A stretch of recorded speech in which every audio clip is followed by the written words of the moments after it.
UP Bihar में लोग जान गए कि गिरिया टोली के प्यार में पगला गए। हमारा हाथे लगल तो बदनामी लागल, लेकिन तू हमारा हाथे कहियो ना लगल। बबुआ के पापा के मामा या मामी गम्हरिया से लालजी गिरी। अच्छा चलिए प्रणाम करते नहीं जा, नमस्कार करते नहीं जा, हमने दोनों कलाकार हुआ से लेखा कहता कि सुनो सुनो सारा जमाना के जना दिल जना दिल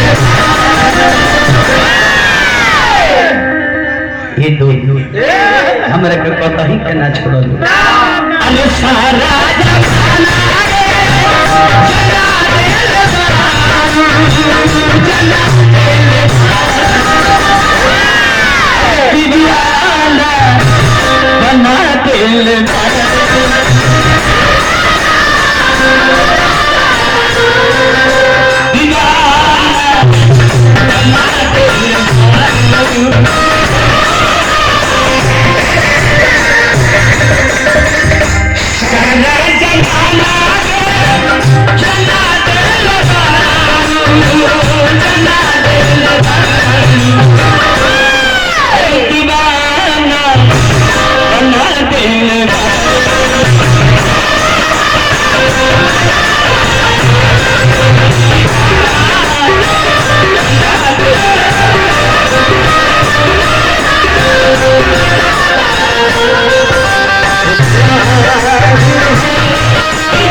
सतेंद्र गिरी जी मनसार की धरती से सगे सगे स्वर्गीय जितेंद्र यादव प्यासी के नाम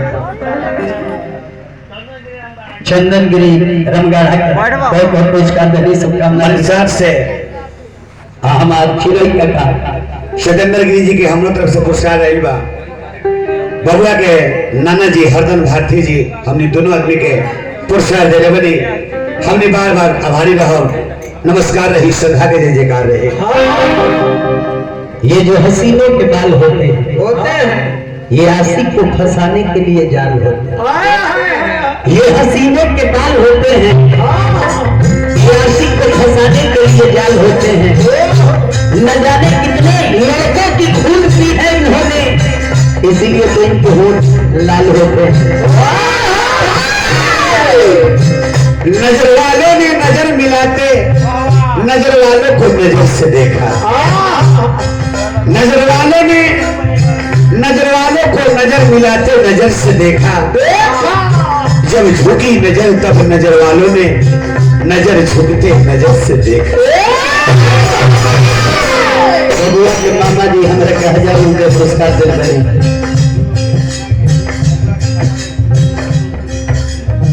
मुन्ना गिरी बबुआ के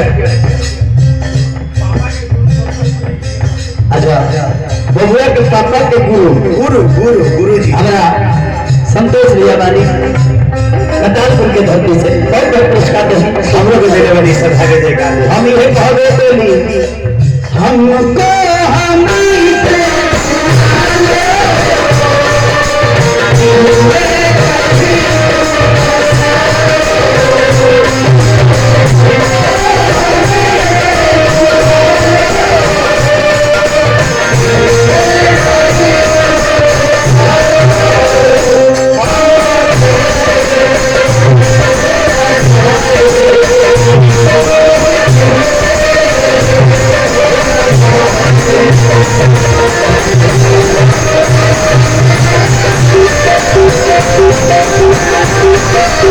Hey!